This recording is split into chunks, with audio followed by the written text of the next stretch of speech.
Pushkin. We spend hours deciding what to buy, but there's a split-second decision that can make or break a sale. Do you have the trust to hit buy now? Agentic commerce is testing that moment more than ever. And that's where PayPal comes in. With 25 years of checkouts, 400 million consumer accounts globally, and the benefit of purchase and seller protection, all of which make sure wherever a purchase starts, it ends with trust. Built for payments, growth, and agentic. PayPal Open, built for all business. Visit paypalopen.com.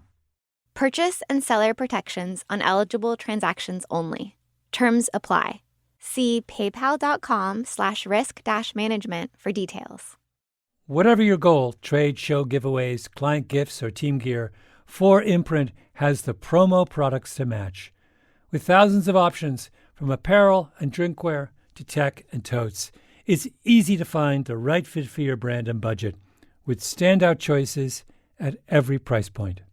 And with their 360-degree guarantee, you can be 4imprint certain your order will show up just right on time. Explore more at 4imprint.com. 4imprint, for certain. Liberty was never just a word. It has guided every American endeavor for the past 250 years. And now it takes form in a new way. The 2026 Semi-Quincentennial Coin and Medal Program from the United States Mint celebrates the founding ideals that have long shaped our coinage.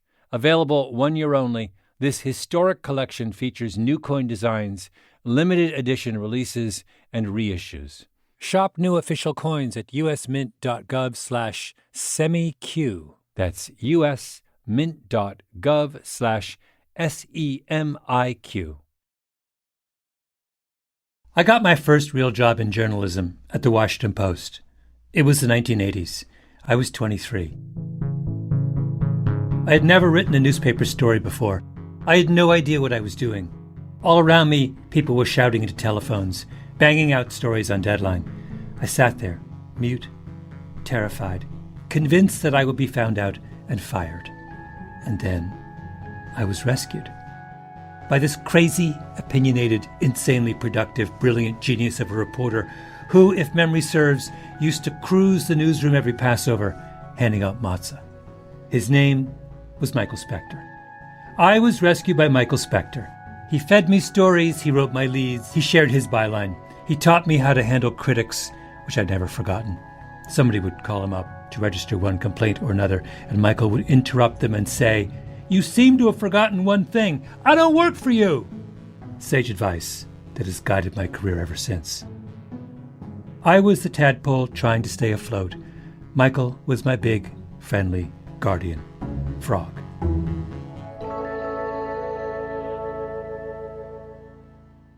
Now, why am I going on and on about Michael? Because when I look out from my office here at Pushkin, whose office do I see? Michael Specter.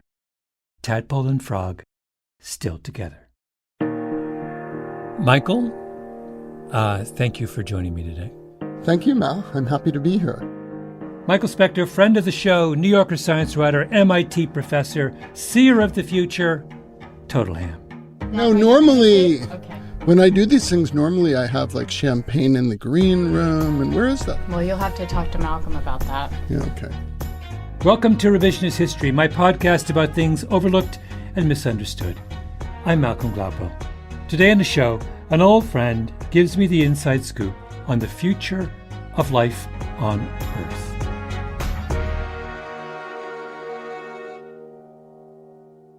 For Michael, the real significance of the last few years was not COVID-19. It's the mRNA vaccines. Because the synthetic biology technology behind those vaccines is going to change everything about our world. It's a revolution on the scale of the first computers. And Michael has written an audiobook about that revolution, Higher Animals, Vaccines, Synthetic Biology, and the Future of Life. And it is amazing. So I asked Michael to sit down for a chat about some of the big ideas in the audiobook and to play some of it for me. One of the things that struck me is, when I was reading your book, was you make this very compelling and convincing argument that This is a revolution on the order of electricity being invented. It's that kind of level revolution. People refer to Twitter as being a revolution. Twitter is like, if that's a revolution, we have problems. We have problems. There should be like a revolution pyramid, and there's like A level, B level, C level, D level, G level. Twitter is like F. Electricity is A. This is A. This is A or A plus, because we're taking a physical science, biology, and we're turning it into an information science. What that means is that if I think of something clever to do, like, for instance, create a vaccine against COVID, I can put it up on the internet and people all over the world can download it within minutes, which is why we had a vaccine. Which is what happened so rapidly for COVID. It was the first vaccine that was ever made in a lab, uploaded, the sequences were uploaded to the internet. Scientists all over the world downloaded it, put the parts together, made the virus and infected cells. Moderna, the company that was the first of one of two to have an mRNA vaccine, they essentially had that vaccine in 7 days. Yeah. The fastest vaccine that has ever been developed in humanity before was mumps, and that took 4 years. Polio took 50. HIV, we're pushing 50 now, and it's killed tens of millions of people, and many very brilliant people have dedicated their lives to figuring it out. Yeah, yeah. Here's the puzzle I have. If this is a level A or A plus revolution, and yet it seems to be that nobody knows about it. Like, for example, not a day passes when you can't hear some lament from some Silicon Valley person, which is all about how, remember the famous, they promised us flying planes and all we got was 14 characters. Actually, we did get something way better than flying planes, but for some reason, you're not paying any attention to it. Why have we ignored this revolution? Well, a lot of it is expectations. And I have to say, I'm, in this respect, not a lover of Silicon Valley's approach, because their approach to synthetic biology is often, there are no billionaires. There's no billion-dollar companies. You can't quadruple your investment in an hour and a half. We don't want that. And the fact is, it's going to take a little while, but there have been remarkable advances constantly. And I go into them in this book in some detail. Mm-hmm. But I think when I tell people who are not scientists that biology has become like information, it's just like computers, except instead of bits and bytes, we use DNA letters, A, C, T, and G. They're like, what? But how do you make it? Well, we have DNA printers. We can write DNA. We can put them together. We can create DNA, and we can rearrange DNA in any way that we want. If that's not a revolution, if being able to sort of rewrite the basic elements of life isn't a revolution on this planet, I just don't know what that word means. Yeah, yeah. When you were doing this book, what was the coolest, weirdest, most fun moment? Well, I mean, for me, in chapter 4, I interviewed a black-footed ferret. So that's a defensive ferret chatter, they say. And I do mean wow. Wait, you interviewed the ferret? Yeah, it's very rare that I get to interview an endangered animal of any kind. It happens to be the most endangered species in America. And it's endangered because, for a lot of reasons, but one of them, the significant one, is it gets the plague, the black plague. Ferrets get the black plague? Well, they get a thing called sylvatic plague, but it's the same. I thought life was hard enough for a ferret without being susceptible to... It's hard. It's really hard. And the thing is, there's a vaccine for the plague, and it works on ferrets. You can't run around Wyoming, Utah, all the western states vaccinating every ferret. It's just crazy. Why? Because they're vaccine skeptics? Or because... You just can't catch them all. They're in the wrong part of the country. Yeah. Live free or die. Oh, maybe that's New Hampshire. What you can do is you can take that vaccine and you can splice it into the DNA of a ferret so that it passes on the antibodies to its progeny. So basically it is a heritable vaccine and you're born vaccinated against the plague. And that's... Wait, so are we going to do that with us, with non-ferrets? I mean, yeah, we will eventually do that, but I'm not sure we'll do it with vaccines. I think When it comes to changing our DNA, I think the first thing we have to say is there a really compelling reason to do that? And if you have a vaccine, if you have something you can like shoot in your arm or swallow that'll take care of a disease, I'm not so sure that rewriting the basic fundamental code of humanity is the way to go. Yeah. But there will be diseases that people want to eliminate, and we will be able to eliminate them in that way. And it will start a kind of interesting slippery slope of how do we decide what to do. Yeah. Wait, so interviewing the ferret, that was high on the list. Yeah. The vaccine skeptic ferret. What's number 2? Well, this is a personal highlight for me because I've spent so many years writing about things like genetically modified products and having people scream about how dangerous they are, and which they are not. And a company called Ginkgo Bioworks went public in late 2021. And I went to the day on the New York Stock Exchange when they were announcing their offering. And the whole floor of the New York Stock Exchange was chanting DNA, DNA. And there were huge pictures all around, I love GMOs. And it was like I died and went to some weird perverted heaven. Because finally found your people on Wall Street. Wait, if you're a company that's doing work on genetic modification and you want to avoid the kind of bad publicity and nut jobs that have plagued your field, don't call yourself Ginkgo Bioworks. Whatever. Ginkgo. It's worse. Call yourself Acme, Better Products Inc. or something. Ginkgo is a 3,000-year-old Chinese tree. It's supposed, but you're right. Look, synthetic biology is not an ideal name for a discipline in which we make things with biology because it scares the crap out of a lot of people. Yeah. But it's hard to undo a name that exists and replace it. And so that's where we are. And so I think the thing we need to do, like if you go to Ginkgo, their motto is we want to grow biology. We don't want to make it. We don't want factories. We don't want chemicals. We're just going to grow stuff in a vat. We're going to grow nitrogen in a vat. We're going to grow dyes that are completely benign so that you don't have to use these horrible chemicals to make blue jeans. And they're doing that. And it's really kind of interesting. Wait, Michael, in a book that began with smallpox, moved on to some of the most serious existential questions. Yeah, we get to blue jeans. You end up getting to someone who solved the blue jean dye problem? It's all of a piece. It's an environmental problem that is a result of us having to rely on chemicals. And what they're saying is, we don't need to build with chemistry. We can build with biology. And we can do all sorts of stuff. We can do medicines. We can do environmental remediation.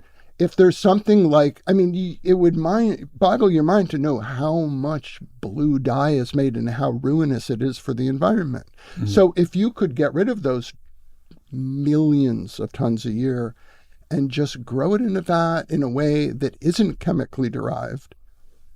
I taught bioengineering for a while at Stanford, and those students were more engineers than they were biologists, and they were trying to figure out how to apply engineering to cells. And in a lab now, you'll have people who know a lot about biology, but they might know more about systems biology and computers and engineering, and you can't really do biology anymore unless you have those people ready to call on. This reminds me of the son of a friend of mine is one of those brainy Stanford engineering types, and he does computer science, and he works at some startup, But if you talk to him, it's really interesting. So he's, whatever he is, 22. It's clear he talks about things going on in the world of science in exactly the way he talks about computer code. It's all the same. It is. It's really interesting. It's like, I grew up like you writing about these disciplines as if they were each in a kind of fortified castle on a different hill in southern Italy, right? And you had to storm the hill and, get over the drawbridge in order to understand what was going on in the discipline. Now it's like those walls are down. And that's sort of what your book is about, that if the walls come down, it's exciting, but it's also kind of terrifying. I hope I make that point clearly in the book. I mean, I think this is a really exciting time, and I don't think it's hype to say we're going to create a lot of solutions to terrible problems.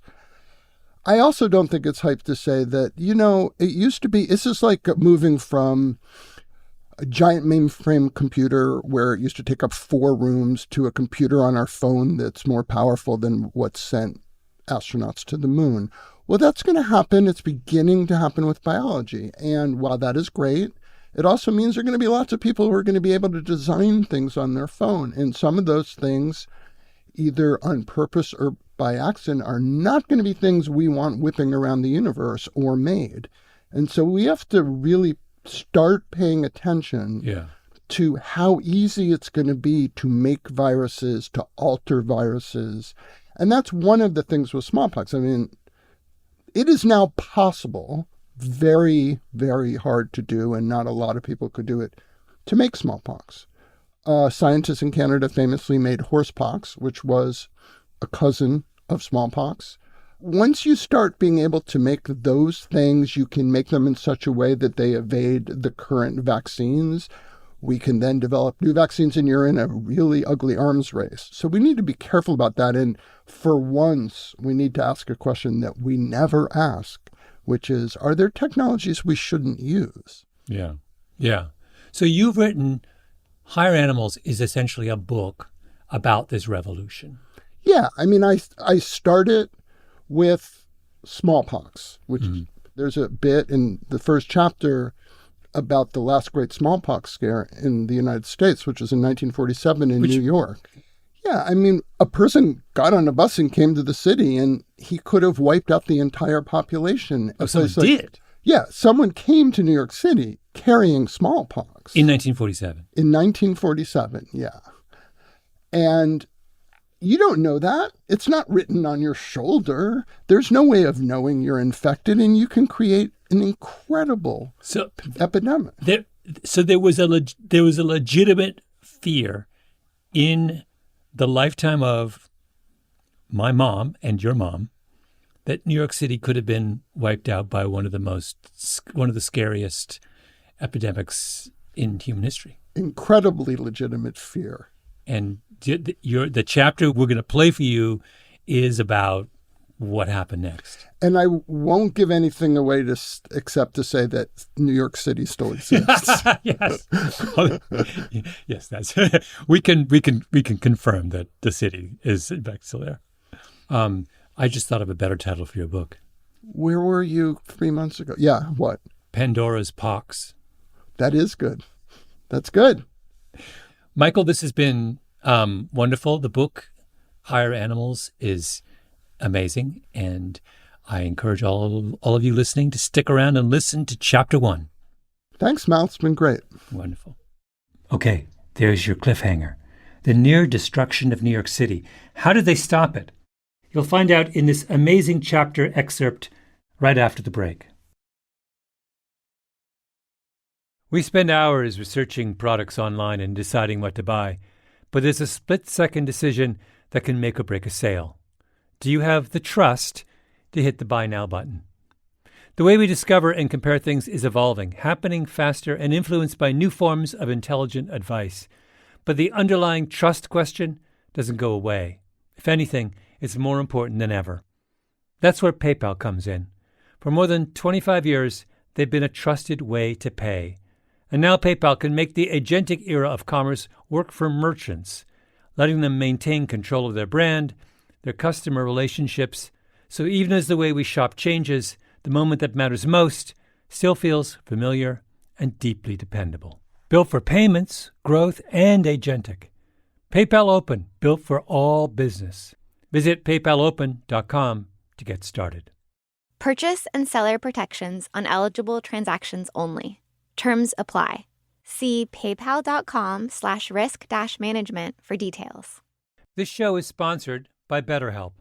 BetterHelp's 2026 State of Stigma report surveyed 2,000 Americans and revealed that 85% of Americans believe getting support is wise, yet 74% say society discourages people from doing so. This makes no sense, right? If you have a toothache, society doesn't discourage you from seeing a dentist. If your car breaks down, society doesn't discourage you from seeing a mechanic. If your heart is literally broken, as in not functioning, society doesn't discourage you from seeing a cardiologist.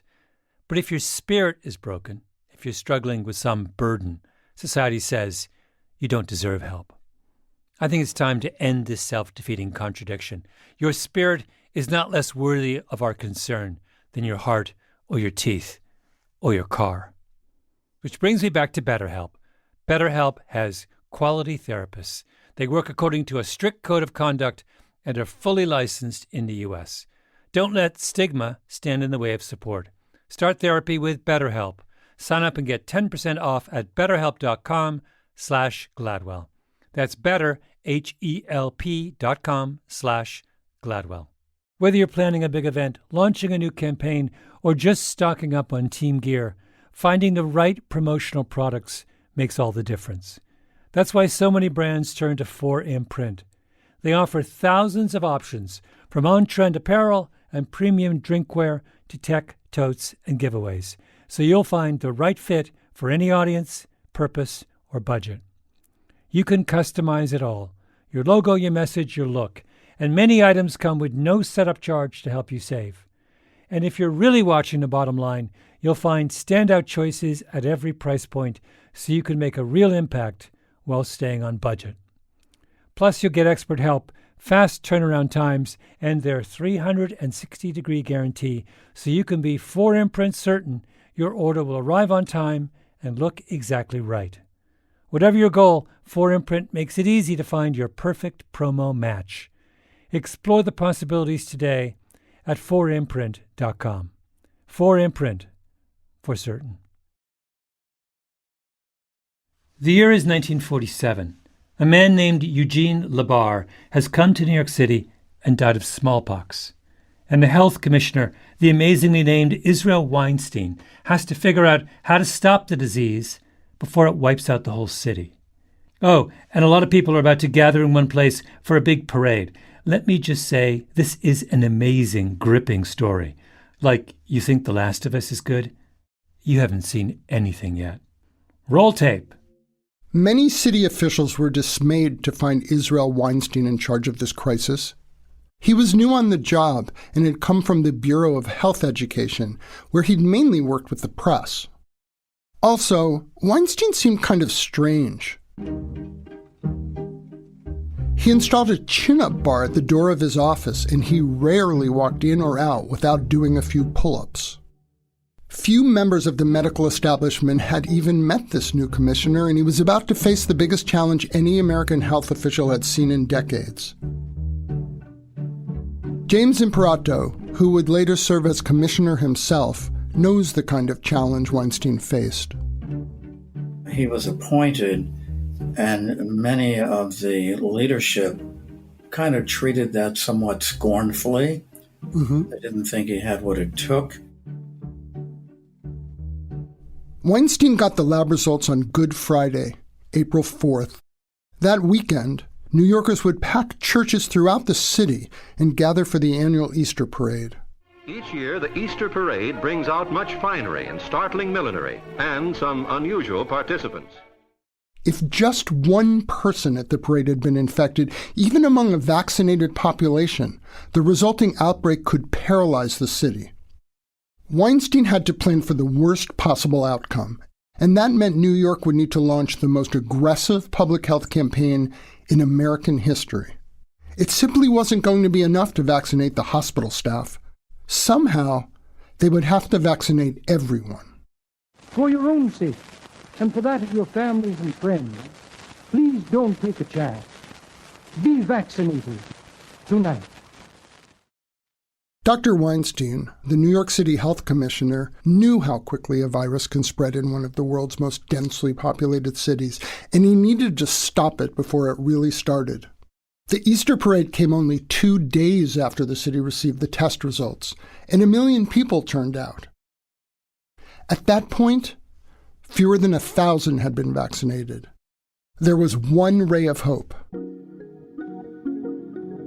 If a smallpox vaccine is administered soon enough, it can protect people even after they've been exposed. So there was a clear reason to get one. And just days after the parade, news broke that smallpox had infected several other people. The epidemiologist James Imperato has studied this period and says New Yorkers were practically storming local clinics demanding to be inoculated. The department was held in very, very high esteem. It really was. And it had a large infrastructure of district health centers and milk stations, which were really baby clinics. And they were called milk stations? Yeah, they were called milk stations, yes. I didn't even know that. Yeah, they would give free milk out to, to mothers for their infants, and usually in resource disadvantaged areas of the city. Was that one of the key places where people were vaccinated in 1947? They vaccinated people everywhere. They even vaccinated them in police stations. They used every possible venue that was available. And certainly they mustered private practitioners, of which there were many in those years. They were not really group practices at that point. The mayor received his vaccination in front of the press corps. World War II air marshals went door to door, making sure people knew where they could get their shots. Members of the New York Philharmonic received their shots after a concert at the Lyric Theater. Anybody who had been exposed was offered a choice: get vaccinated or endure 21 days of surveillance by the health department. Everybody, it seemed, was getting vaccinated. At the time, the health department possessed 250,000 doses of smallpox vaccine. That was not remotely enough to meet the demand. The mayor convened an emergency meeting with the heads of the 7 American pharmaceutical companies that made vaccines. He asked for a commitment to provide 6 million doses. The Army and Navy also chipped in. The campaign was dramatic, but somehow the city met the demand. Thousands of people stood in line, often through the night, to get their shots. James Imperato was a child in New York at the time. He remembers those events as if they happened last week. 2 of my uncles were Cornell graduates, and they had private practices, and one of them vaccinated me. I recall that very well. He came at me with a huge long needle, which I thought he was going to inject in its entirety into my arm, but it was to scrape in the vaccine. So they had widespread cooperation, and they did not have any difficulty getting people to come out to be vaccinated. They really didn't. Some of that theatrical atmosphere was captured years later in a dark, melodramatic film called The Killer That Stalked New York, about a woman who started, what else? A smallpox outbreak. Oh no, she didn't deal death out of the end of a gun or off the point of a knife. She delivered it wholesale, just by walking through a crowd. The tragedy was she didn't know she was deaf either. All Sheila knew, she had a headache.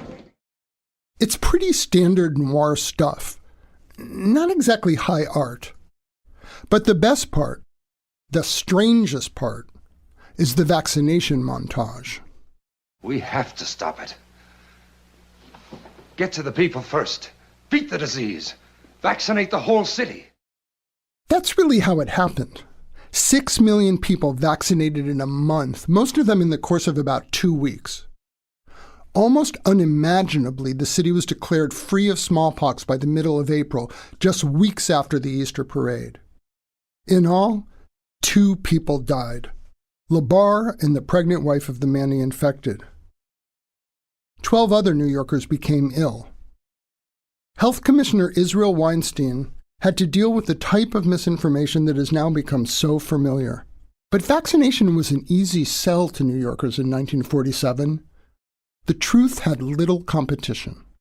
At no time has any such number been vaccinated in such short period and at such short notice. It's hard to overstate the magnitude of the city's achievement. It prevented a potentially disastrous outbreak. And yet, almost nobody has heard of Israel Weinstein today. Where's his statue? His plaque? When James Imperato was appointed to Weinstein's old job, New York City Health Commissioner in 1976, Weinstein was still alive, although he had already been forgotten. and Perato decided to give him a call. And he was then living in Brooklyn Heights in Brooklyn. And I did tell him something. He used to keep a chinning bar at the doorway of the commissioner's office. And I asked him if he was still doing it. He said, "Oh, of course I am." He said, "I took the bar with me when I left." Did you like him? Did you think he was a good guy? Or? Oh, he was very agreeable on the phone. Yes, he was. I think in person he generally was considered that way. I mean, when I was in the health department in the 1970s, there were many people who remembered him. They remembered him most, of course, for the smallpox vaccination campaign and also for his chinning bar. Dr. Weinstein left his job as city health commissioner soon after the outbreak. But his massive smallpox eradication campaign influenced more than a few of today's public health officials. New York City, in March and April of 1947, vaccinated 6,350,000 people, 5 million of which they did in 2 weeks. I was a 6-year-old boy who was one of those who got vaccinated. Anthony S. Fauci, the United States' leading infectious disease expert, has tried to do with COVID for all of America what Weinstein did for New York. And the response could hardly be more different. Throughout the COVID pandemic, Fauci has been threatened with death on a near daily basis. Members of Congress have tried to have him indicted and attempted to pass laws to prevent him from being paid. Fauci has frequently been accused of what he has spent his entire adult life being, a government scientist. At one point during the 1947 smallpox scare, Weinstein stated that universal vaccination was the only safeguard against an epidemic. I began writing this book in the story of the 1947 vaccination drive at the height of the fourth wave of the COVID pandemic in the United States, and it was far from the last.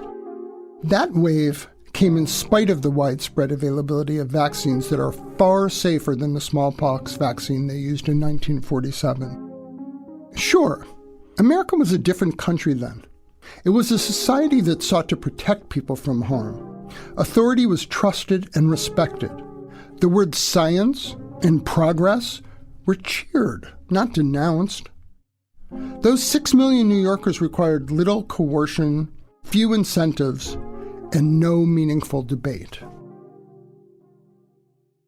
Over the years, I have often asked myself, what changed? Why did we become a country so suspicious of authority and of science that millions of people would rather risk death than take a vaccine that has perhaps the best safety profile of any in history? I needed some wider context for what's happened to us. For that, there's no better person to visit than Juan Enriquez. Few people have thought more deeply about the impact that vaccines have had on human civilization. Enriquez, the founding director of the Life Sciences Project at the Harvard Business School, is a futurist, a genomic entrepreneur, and a historian of science. Together with J. Craig Venter, who led the team that assembled the first draft of the Human Genome Project, Enriquez also founded Synthetic Genomics. Enriquez lives in a pleasant suburb of Boston. When I told him I was looking into the history of the smallpox vaccine, he abruptly stood up and left the room. He returned a few minutes later with a long, narrow, and ornately illustrated book, clearly something old and valued, and he began to page through it. What it is it's an inquiry into the causes and effects of variolation vaccine in Gloucestershire and the cowpox. And this is done by Edward Jenner. And the fact that some of our listeners don't immediately know who Edward Jenner is, even though he saved more lives than almost anybody else before or since, is really important. He and I were both staring at this antique folio with genuine reverence. And so what you're looking at is, when he addressed the king and talked about the public causes of vaccines and such, and the inquiry into variolation. Jenner understood that the science of his discovery would only take him so far. Vaccination works on a population, not just a person. And it's a political problem as much as it is a scientific one. So Jenner couldn't just be a scientist. He was an advocate, and the report Enriquez held in his hands was part of Jenner's advocacy. It looked more like the Magna Carta than what it was, a statistical analysis like those that appear in modern medical journals every day. This is one of the most important medical records in the world, and so it's a report on how you saved hundreds of millions of human beings. And very few people value it. And one of the scenarios that you wouldn't come up with is that a political party, where most of the people in the senior levels of that party have been vaccinated, would advocate for their followers not to be vaccinated. And that's just such a perverse scenario that even in a Michael Crichton Andromeda Strain type book, it would be unbelievable.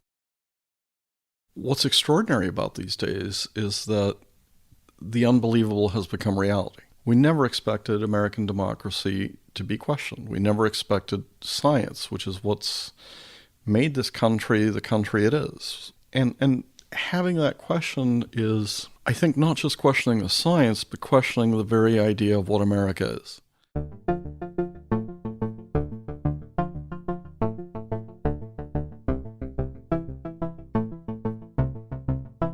I wonder if people really are questioning the idea of America. I think maybe it's more that we just take our remarkable achievements for granted. Achievements like the development of vaccines.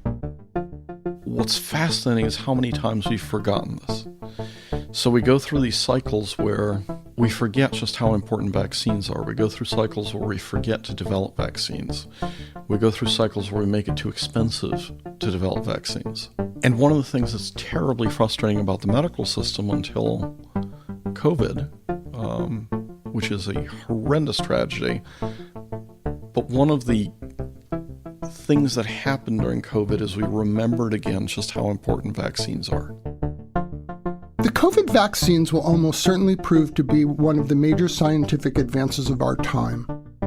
We produced them by the 100 million, safely and with remarkable speed. So clearly one is right. We've been reminded of the critical role vaccines play in all our lives.